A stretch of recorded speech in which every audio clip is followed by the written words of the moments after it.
Este programa es presentado por Tigo, el centro sos vos.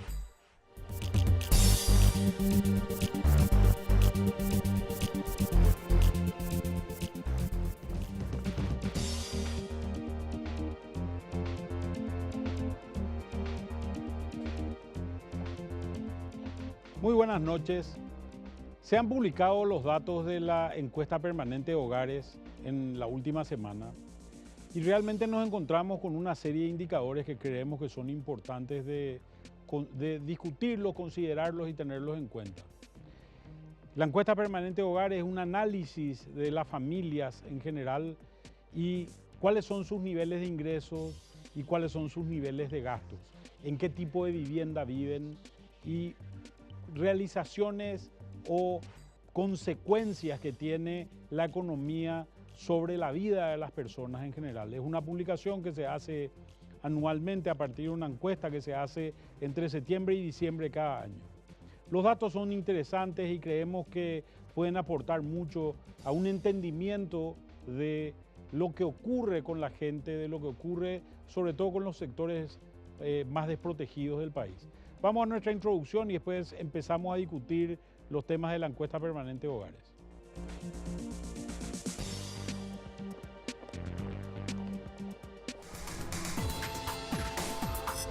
Cuando hablamos de pobreza, nos referimos a una situación social y económica caracterizada por una carencia marcada en la satisfacción de las necesidades básicas, como alimentación, vestimenta, acceso a servicios de salud, educación y vivienda.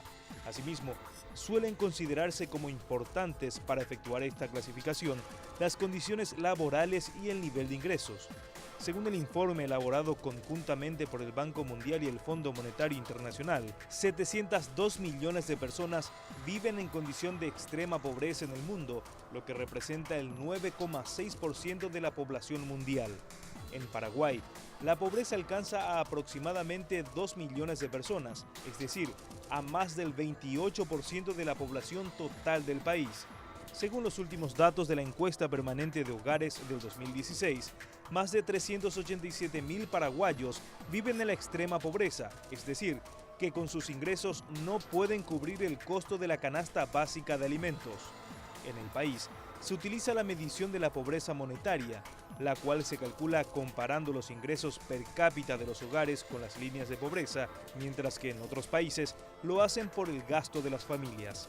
En este sentido, la línea de pobreza extrema representa el costo de una canasta básica de alimentos constituida por un conjunto de alimentos y bebidas no alcohólicas cuyo contenido calórico satisfacen los requerimientos mínimos para la vida saludable, en tanto que la línea de pobreza total es igual al costo de la canasta básica de consumo, que incluye, además de los alimentos, el costo de otros bienes y servicios no alimentarios considerados esenciales.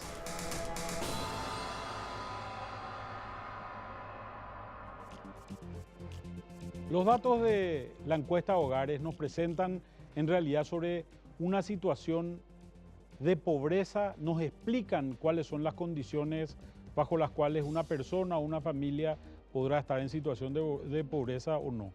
Tenemos con nosotros a Fabricio Vázquez para hablar de este tema. ¿Qué tal, Fabricio? ¿Cómo estás? ¿Cómo estás, Manuel? Un placer acompañarte.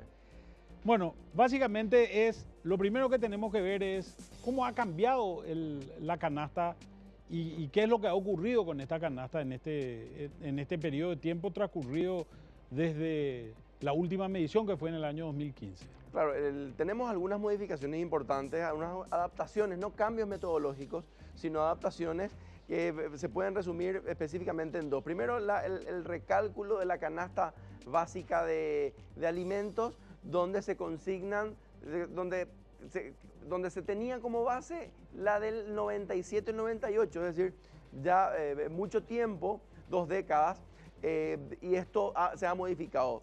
¿En qué consistió esta adaptación, Manuel? Y esto me parece lo importante, es que anteriormente, en la canasta anterior, había panificados y productos cárnicos, y habían cortes de carne que eran mucho más de un segmento medio alto, por llamarlo de alguna manera.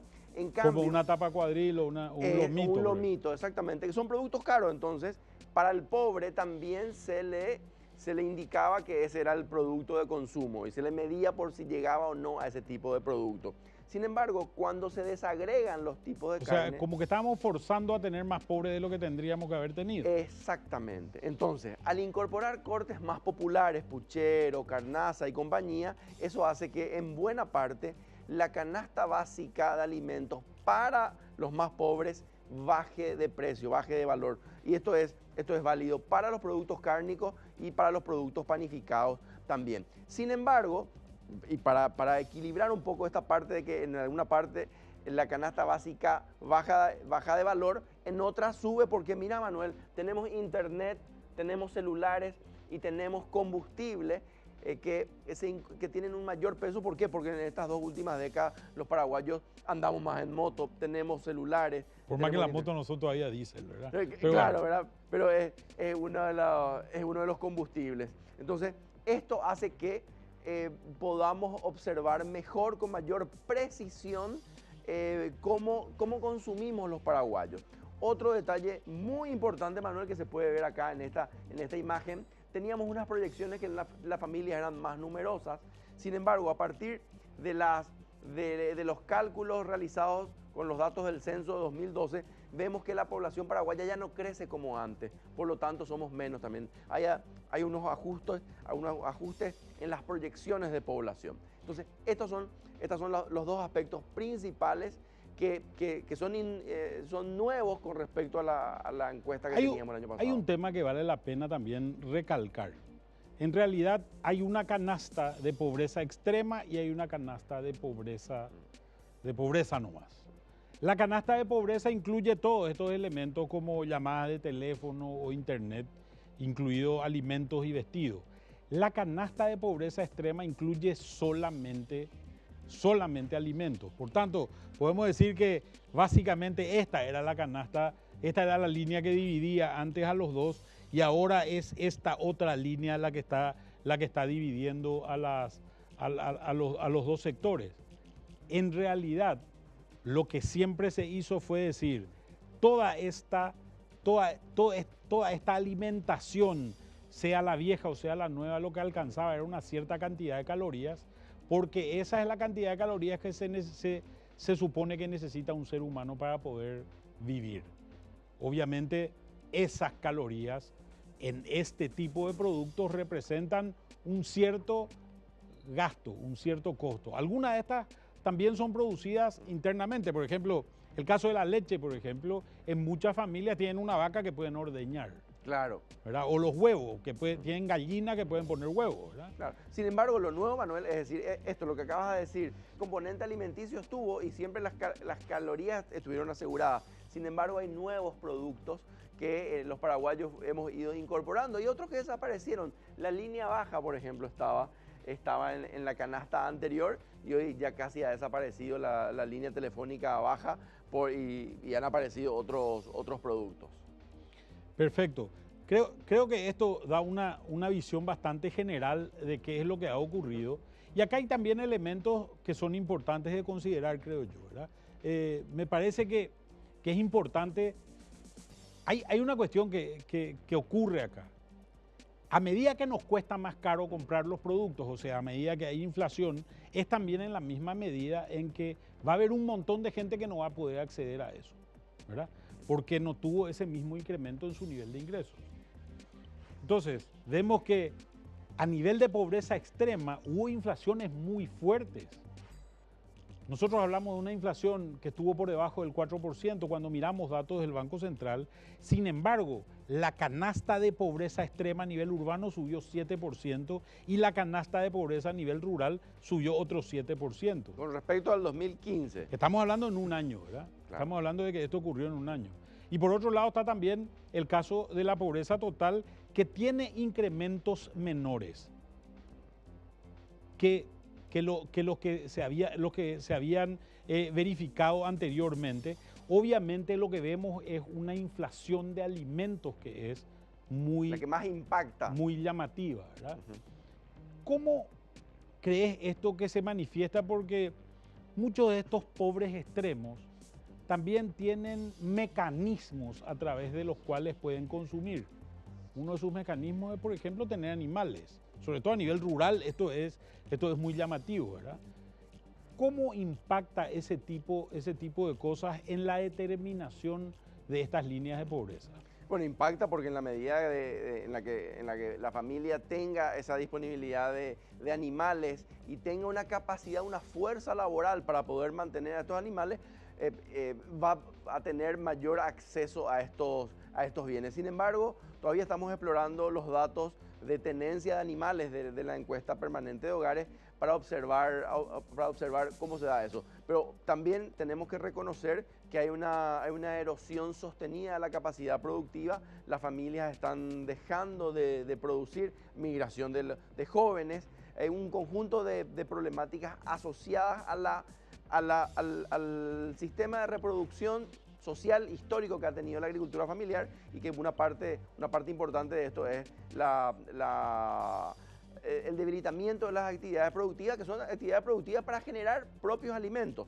Entonces es uno de los problemas principales. Pero Manuel, recordemos que estas cifras son por persona, por cada miembro del hogar. Aparentemente son bajas, y en las zonas rurales son bastante más bajas que en las zonas urbanas. Por lo tanto, debería preocuparnos bastante. Vamos a ver después los datos de pobreza, y la pobreza normal y la pobreza extrema son mucho más fuertes en las zonas rurales, inclusive con estos niveles bajos de canasta.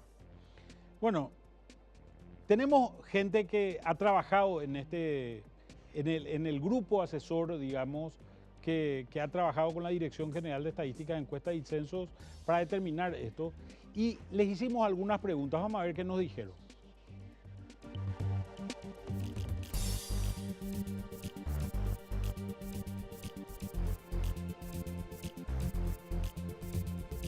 Desde el punto de vista metodológico no se puede hablar de que haya una variación, pero sí hay una actualización muy importante de la canasta, que es la unidad de medida, para evaluar la pobreza y la pobreza extrema.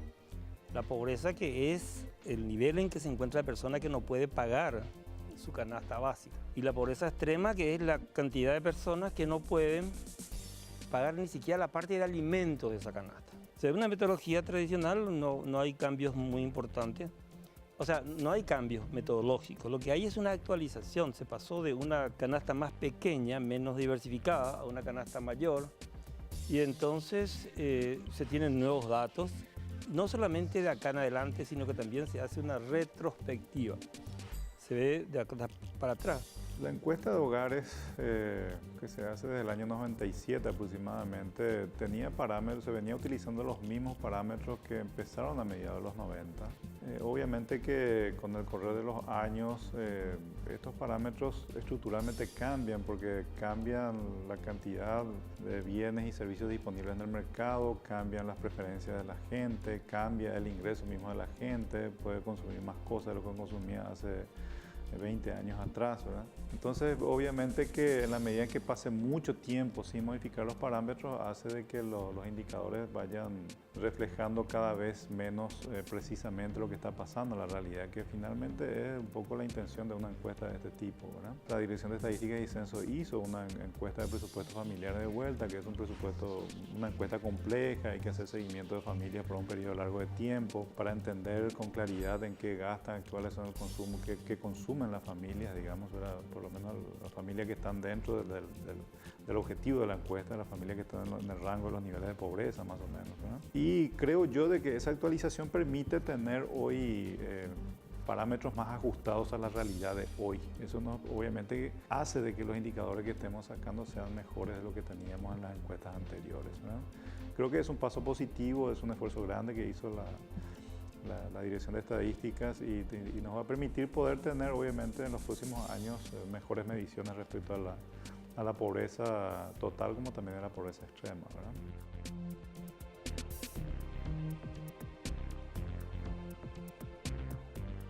Yo no diría que hay sinceramente aceptar en este momento datos negativos, pero de todas maneras se vienen publicando las estadísticas de forma sistemática. Lo que me parece malo es que no se publique el índice de desigualdad. El Gini no se está publicando. Lo que cambia un poco es de que se actualiza la encuesta a la realidad del gasto de las personas o de las familias de hoy. O sea, no implica de que los datos anteriores eran datos equivocados, ¿verdad? Son datos que reflejaban parámetros que se construyeron a mediados de los 90. Eso nada más que eso es la implicancia que tiene. Obviamente esto es mejor, no sé si es un sinceramiento, pero es una mejor medición de lo que está pasando hoy, ¿verdad? No es muy válido normalmente comparar una cosa con otra. Lo que creo yo que lo que podemos decir es que lo que vamos a medir o estamos midiendo de aquí en adelante van a reflejar mejor la realidad de lo que tenemos hoy.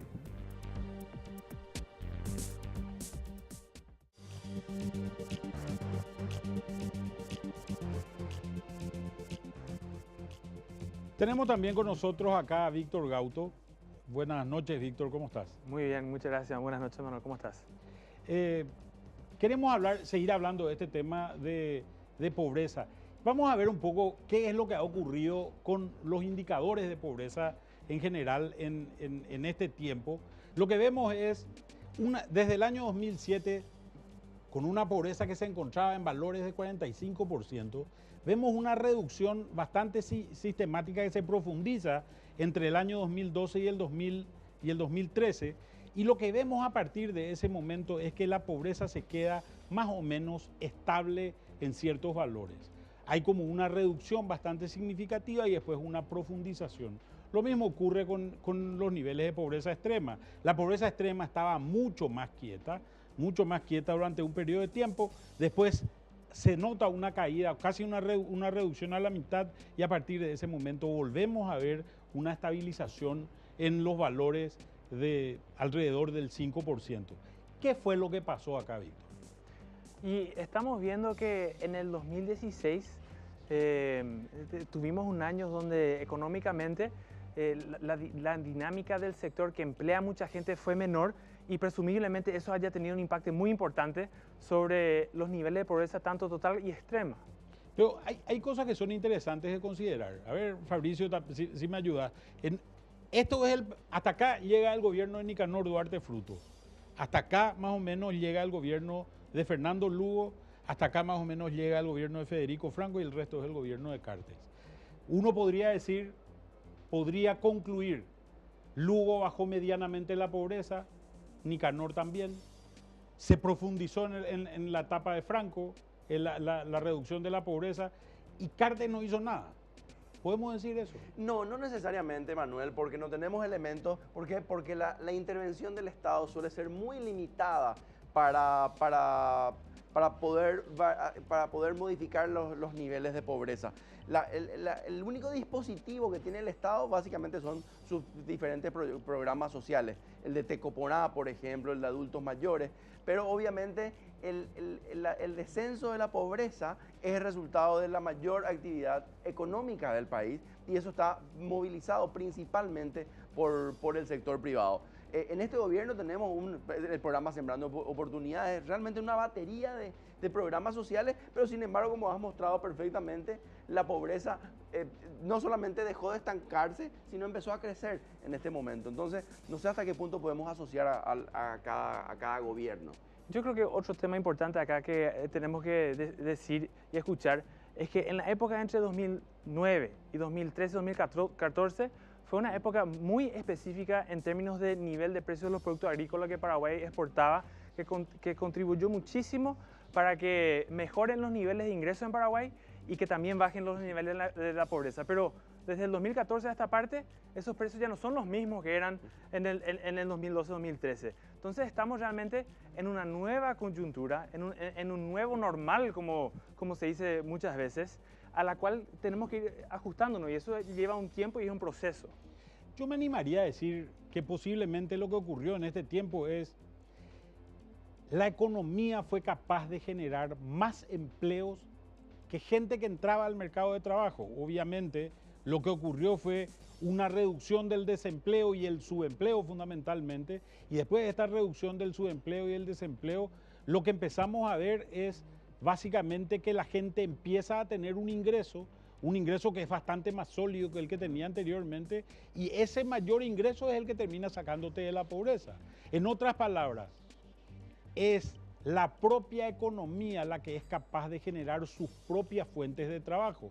Llamémosle, creo yo que una parte es productos agrícolas, una parte es precios de productos agrícolas, pero también hay otra serie de circunstancias que son importantes.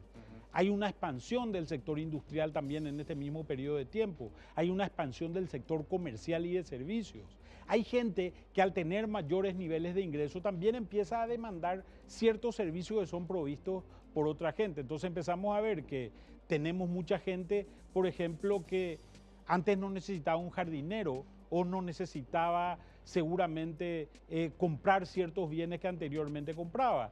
Los supermercados han crecido. En fin, empezamos a ver una economía que por su propio nivel de ingresos empieza a tener una demanda mucho más sustantiva de ciertos niveles de trabajo a los cuales anteriormente no se accedía.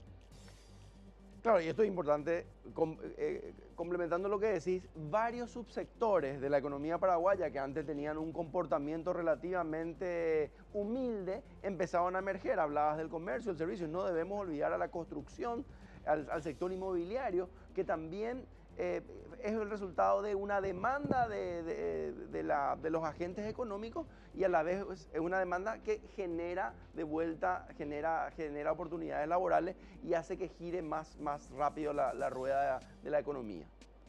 Tenemos información sobre los ingresos que se usan para calcular estos niveles de pobreza que nos gustaría compartir también con la gente que nos está viendo. Y si miramos el principal componente de ingreso que tenemos, tiene que ver con el empleo. Sumando todos los niveles de ingreso de la gente que registra con la encuesta de hogares, prácticamente el 72% de los ingresos tienen que ver con el empleo principal, que está acá señalado en verde, y también hay niveles de empleo secundario, que está el verde el 3,2%. Entonces, estos dos, prácticamente el 75% de los ingresos que tenemos en la encuesta de hogares, tiene que ver con empleo de la gente. Pero ¿cuáles son los otros ingresos interesantes que contribuyen a mantener el ingreso per cápita de la gente? El 12% en una categoría que se llama alquiler imputado a la persona que vive en su hogar propio. Entonces, en este caso no estamos hablando de un ingreso contable para el hogar. Sin embargo, se puede considerar un ingreso económico, ya que esa persona deja de pagar alquiler por vivir en su propia casa.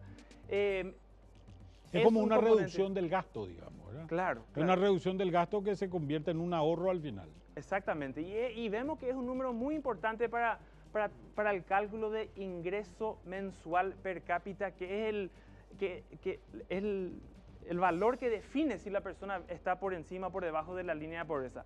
Otros ingresos importantes que tenemos también son ingresos por jubilación y pensión, que también están registrados en la encuesta de hogares, y ayuda familiar, tanto de familiares en el país como aquellos en el extranjero, también cuentan. Y dentro de los otros, hay categorías que ya no metimos acá por ser de proporciones o porcentajes mucho menor, pero incluye los programas del gobierno, como Tecoporá, los programas de jubilación de adultos mayores y también ingresos por prestación alimentaria. La encuesta ahora lo dice ingreso relacionado al divorcio.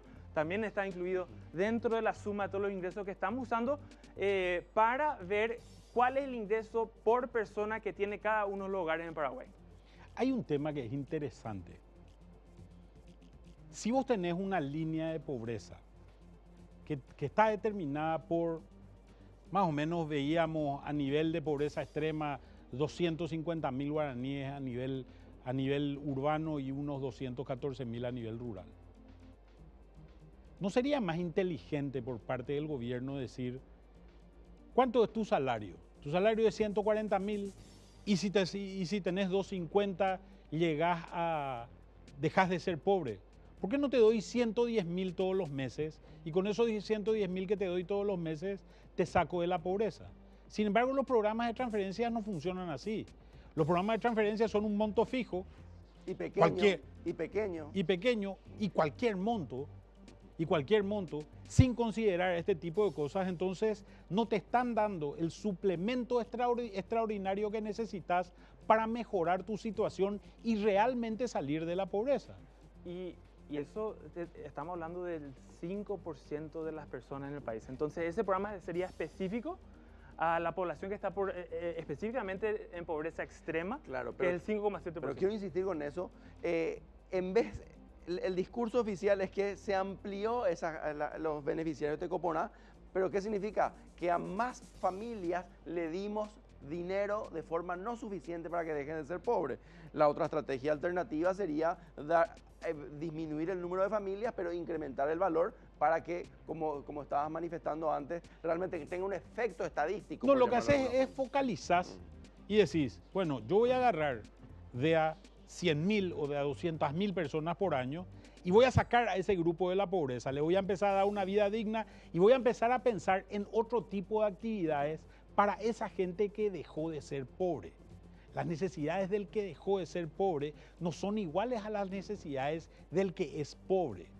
Yo tengo que sostenerle en programas de vivienda, tengo que sostenerle en programas de empleo, tengo que sostenerle en programas de educación para que esa persona pueda sostenerse fuera de la pobreza. O sea, la idea es, yo te doy un impulso, después te saco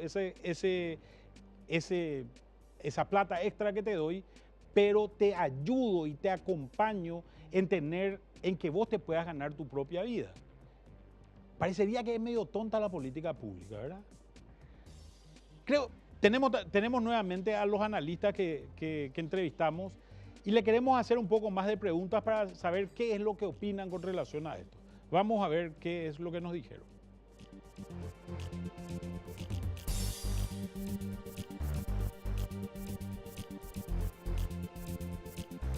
No, yo creo que nos presenta una situación lamentable. Estábamos como estancaditos y ahora empeoramos. Esa es la situación. En términos populares, ¿verdad? En términos populares. Y es resultado de esta política.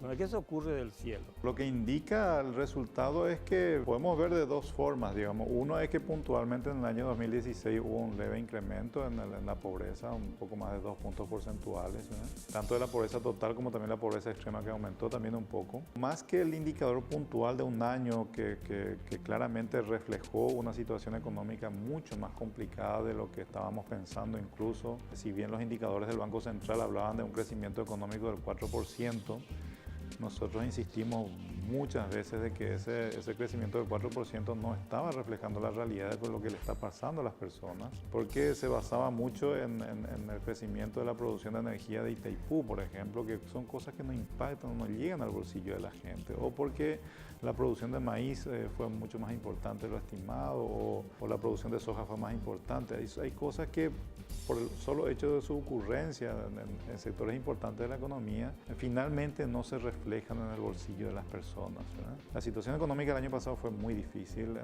Las ciudades fronterizas sufrieron mucho el problema de Brasil y la Argentina. A nivel interno, de la economía más interna, hubo caídas en el precio de los productos de exportación, hubo problemas con los productos de los pequeños productores de tipo sésamo, que prácticamente desapareció. O sea, realmente la situación en la actividad económica en general de lo que afecta a la mayor cantidad de gente estuvo muy, muy deprimida. Eso se notó y se reflejó en los resultados de pobreza, que hubo un incremento, ¿verdad? Puntualmente en el 2016.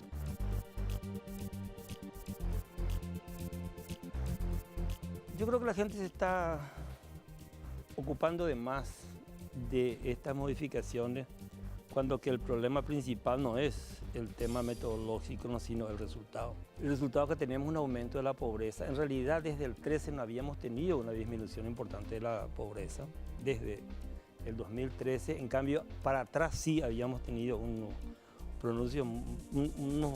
beneficios grandes en términos de mejoría, ¿verdad? Y el problema es que ahora aumentó la pobreza y aumentó en particular la pobreza rural. Yo creo que ese es el problema principal y ese problema está vinculado evidentemente con una situación internacional que es desfavorable o más desfavorable, pero también con una política en relación al campo que evidentemente tiene como su énfasis en apoyar a los más ricos, ¿verdad? A los ojeros, a los ganaderos, a quienes se subsidian, no pagan impuestos y este tipo de cosas, y en cambio hay un descuido, no se habla más de reforma agraria, no se habla más de reparto de tierra, de aumento de la producción de la pequeña economía campesina, familiar, etc. O sea, lo que tenemos es una política que no enfatiza en la igualdad en forma suficiente. No es que no se haga nada, porque sería una injusticia. Hay transferencias condicionadas que aumentaron muchísimo, pero eso es como subsidiar o remediar así la situación peor de las peores. Es como una economía que hace control de daños del sistema, pero que no está atacando el sistema, ¿verdad? Lo que se nota que claramente en la encuesta, lo que caen son los ingresos laborales de las personas. O sea, su fuente principal de ingresos de todas las personas en Paraguay es el ingreso laboral todavía, sea que trabaja en forma dependiente o sea que es un trabajador independiente, ¿verdad? Y el ingreso laboral es el que cayó en el 2016 respecto al 2015 y eso afectó a las personas que están en esos segmentos principalmente, ¿verdad? El resto de las cosas son menos relevantes, digamos, ¿verdad? Entonces, si queremos ir mejorando esto, ir reduciendo la pobreza de vuelta en los próximos años, pues tenemos que crear condiciones que permitan un mejoramiento en los ingresos laborales de las personas de vuelta.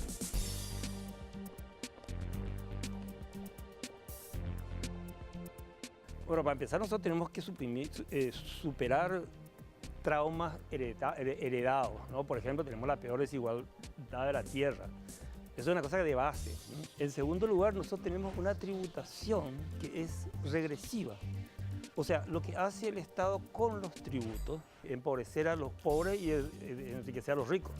O sea, la tributación es regresiva, en sentido estricto, estadístico, comprobado, ¿verdad? En tercer lugar, no tenemos políticas importantes para fomentar el sector productivo popular. El de los más ricos sí, pero popular no. O sea, no tenemos una política de empleo, tenemos una política de mejora de la pequeña empresa, de los pymes, de la gente común. Y bueno, tenemos, digamos, otras cosas que son indirectas, como por ejemplo un sistema jurídico que no da garantías, pero creo que lo fundamental es tener una política al servicio de los ricos más que al servicio de los pobres, ¿no? Hay que mejorar la educación, hay que mejorar la salud, hay que mejorar las políticas de capacitación laboral de las personas que ya están más en edad de trabajar, ¿verdad?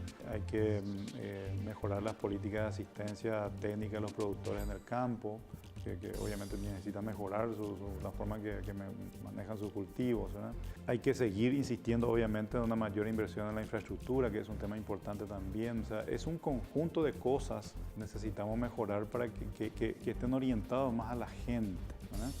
Hay otras reformas que son más de base, por ejemplo, que apuntan a mejorar el ahorro, que es otro aspecto importante, ¿verdad? El ahorro en la economía está a niveles bajos, más bajos de lo que hace falta para poder reducir los niveles de pobreza en los próximos años, ¿verdad? Necesitamos avanzar en la reforma de la seguridad social, que lleva a un incremento en el nivel de ahorro en la economía. Es un factor muy importante.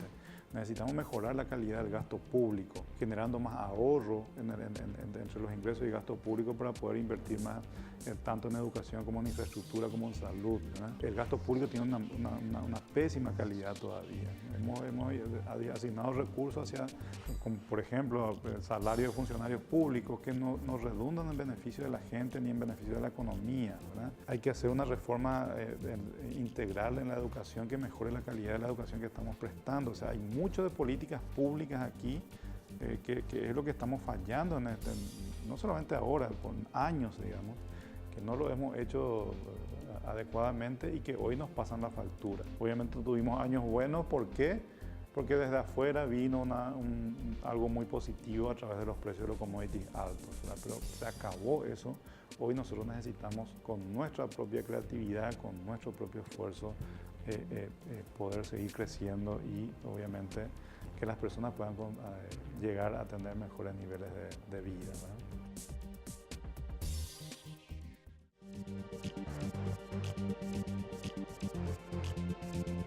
¿Qué ha ocurrido con los niveles de ingresos de la población en las diferentes zonas del país?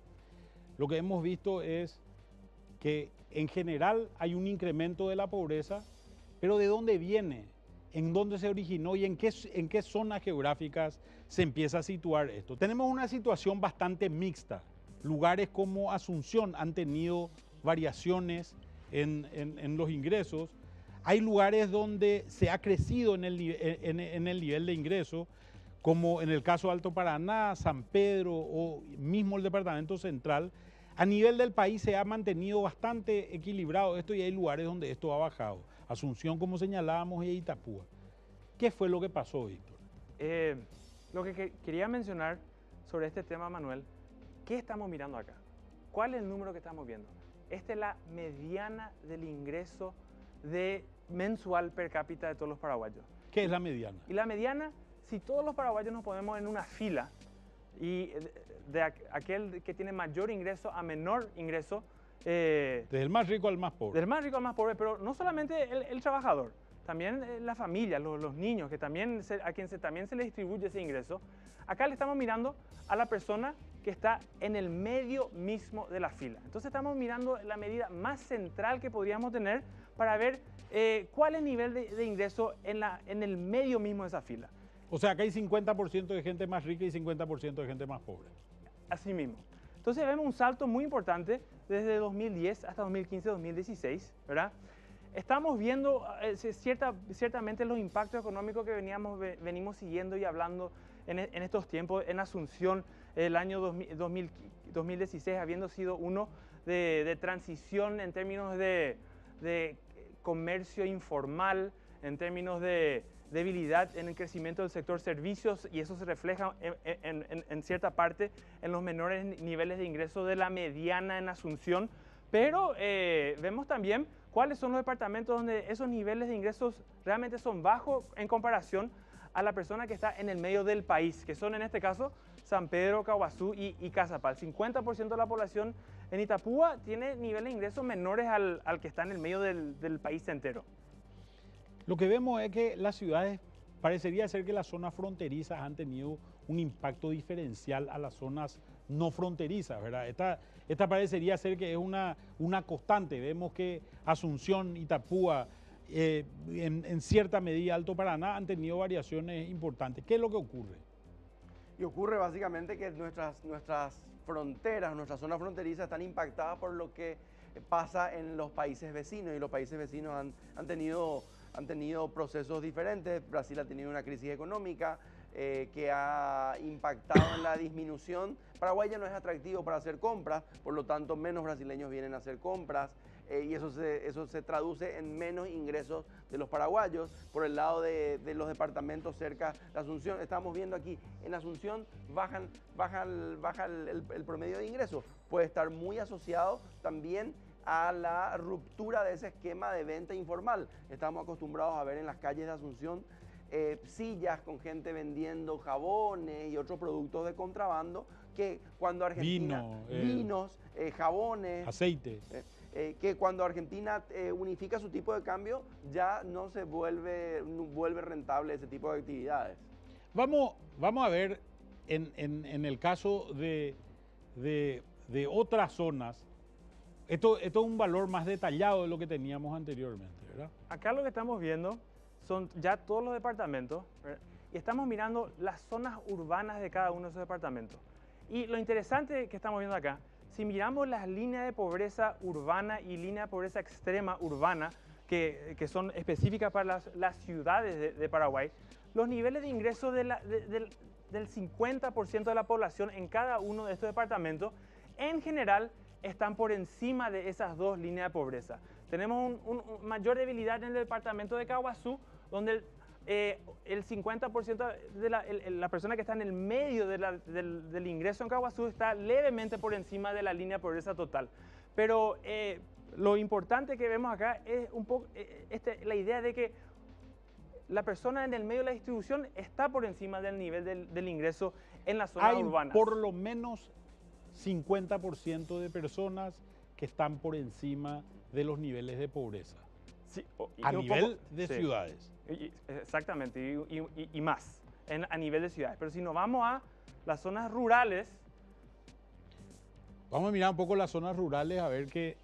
En las zonas rurales, lo interesante es que si miramos la línea de pobreza para zonas rurales, tanto la línea de pobreza total como la línea de pobreza extrema, tenemos muchos departamentos donde la mediana del ingreso está justo sobre la línea de pobreza o por debajo de esa línea de pobreza. Y eso nos dice algo muy importante. el 50% de la población en las zonas rurales de estos departamentos están por debajo de esta línea de pobreza y O pueden ser más del 50%. Claro, y pueden ser Sobre considerados... todo estos departamentos, ¿verdad? Es más del 50%, claro, ahí ya estamos viendo Caguazú, 55. Ñembucú, San Pedro, Concepción, Cazapá. Claro, y entonces vemos esa diferencia entre zonas urbanas y zonas rurales, donde en zonas urbanas un mayor porcentaje de la gente está por encima de la línea de pobreza, pero no pasa lo mismo en las zonas rurales. Y si pasamos a ver el país entero, eso se acentúa más. Vale la pena recalcar una situación bastante interesante. Caguazú, San Pedro, Concepción y Cazapá son, podemos decir, casi en todos los casos departamentos centrales, es decir, que están en el medio, alejados de las fronteras. La única diferencia acá es Ñembucú, y Ñembucú, todos los otros han subido su nivel de ingreso, todos han subido su nivel de ingreso, con excepción de Ñembucú, que es el único que ha bajado su nivel de ingreso. ¿Qué es lo que pasó, Fabricio? Y varias cosas. Primero, Ñembucú tiene una economía bastante degradada, no crece mucho, expulsa población y sobre todo es una economía fronteriza, pero no tiene ningún vecino dinámico y activo, aunque hay algunos circuitos de economía subterránea. Por lo tanto, Pero estamos hablando del sector rural. Claro, y bueno, entonces estamos hablando directamente de una pérdida de población, de una erosión, de una degradación de esa capacidad productiva, principalmente de las familias campesinas, que ante la inexistencia, la dificultad de acceder a los mercados, porque los caminos están en inundaciones además, eso ha afectado bastante y su producción, sus animales, ¿verdad? Eso ha hecho mermar la producción y por lo tanto se traduce en menores ingresos. Y a nivel de todos estos departamentos centrales que le decíamos, departamentos no fronterizos, ¿qué es lo que ha ocurrido? Y tenemos varios aspectos. Las inundaciones que han afectado en algunas zonas específicas, pero sobre todo también en cierta forma la caída de los precios de los commodities campesinos, por llamarlo de alguna manera. Tuvimos problemas con el almidón de mandioca que bajó de precio, con el sésamo también, pero sobre todo es la disminución de la productividad por unidad de superficie de estas fincas que no tienen sistemas productivos. ¿No es la soja uno de los productos más producidos por el pequeño productor hoy? Depende de cuál es el pequeño productor. Si nos fijamos en tamaño de superficie, sí, pero más allá de hablar del tamaño de la finca, tenemos que hablar del espíritu empresarial o del espíritu de negocios que tiene esa finca.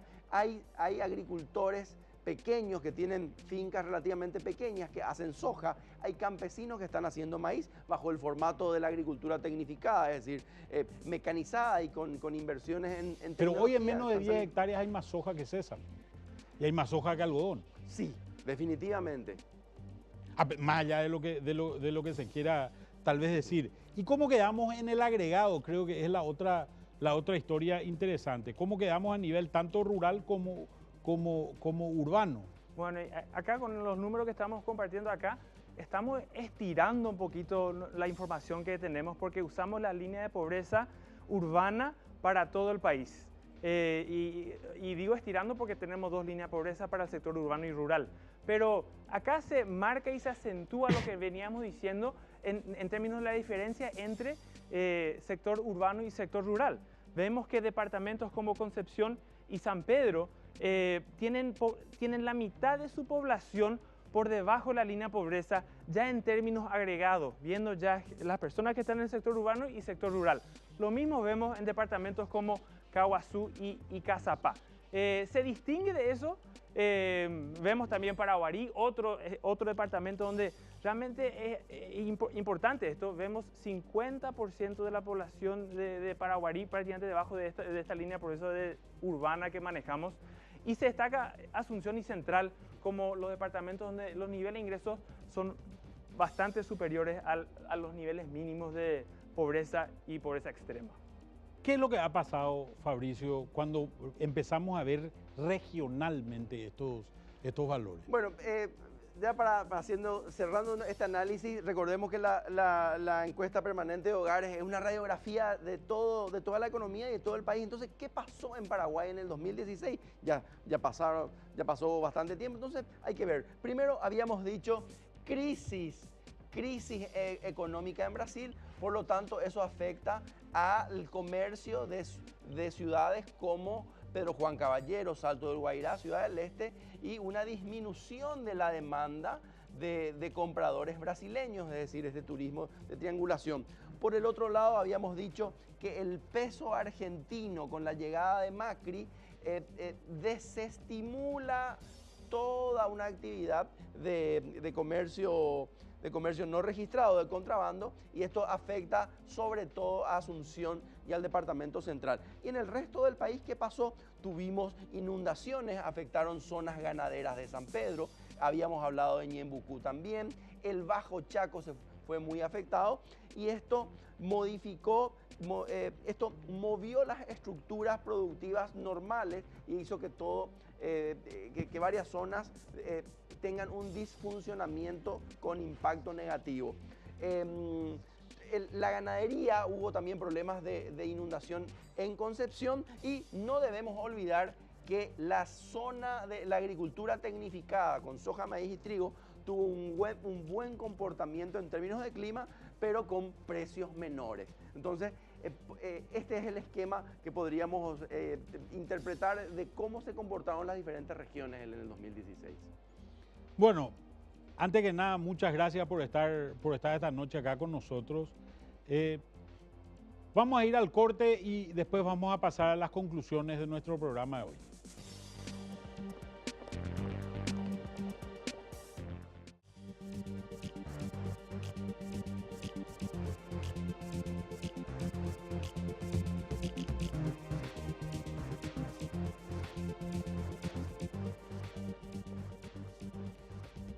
Hemos visto un incremento de la pobreza total en Paraguay y un estancamiento de la pobreza extrema que en realidad nos da que pensar qué es lo que ocurre con las políticas públicas.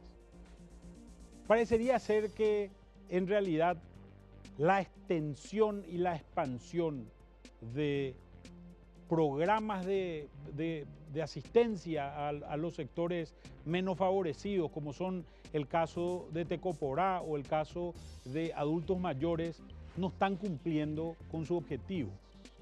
Lo que estamos dándole parecería ser poca plata a mucha gente, y eso no ayuda. Parecería ser que una primera posición que se podría tomar a nivel de gasto público concretamente debería concentrarse en primer lugar, dar un poco más de dinero a un grupo más reducido, ayudarlos a salir de la pobreza, y una vez que conseguimos esto, tratar de sostenerle a través de otros programas de educación, programas de asistencia sanitaria, programas de salud, son consistentes con este tipo de cosas. Me atrevería a decir también que hay elementos que han atentado contra la generación de empleo, que ha sido, como hemos visto, el principal generador de menos pobres en el Paraguay en este periodo que analizamos de más o menos 10 años. ¿Qué es lo que ha ocurrido? Se han violado reglas de juego. Esta violación de reglas de juego ha hecho en muchos casos que gente que quería invertir en ciertos casos haya preferido retraerse. Un ejemplo muy concreto: no ayuda para nada a atraer inversión externa que quememos el Congreso, que matemos que la policía entre a un partido opositor, al local de un partido opositor, y mate a uno de sus afiliados. Esto no contribuye a generar una atracción de inversiones y hizo gente que muy sigilosamente haya preferido no estar. Eso ocurrió este año, pero en años anteriores han ocurrido otras cosas, tal vez menos dramáticas, pero que también han tenido su impacto. La ley de tarjetas de crédito, lo que se ha hecho con todo el mercado de combustibles, creemos que no ha contribuido. En este tipo de cosas, las expectativas juegan un rol extremadamente importante en la inversión y en la generación de empleo. Por otro lado, también ha habido una retracción de todo el sistema financiero que ha generado un impacto significativo, porque también el nivel de endeudamiento de la gente ha tenido un impacto que ha sido significativo. Esperemos que lo que hicimos hoy, lo que vimos hoy haya ayudado a dilucidar, aunque sea un poco, qué es lo que ocurrió y hacia dónde deberíamos irnos. Muchas gracias por estar con nosotros y nos vemos la semana que viene.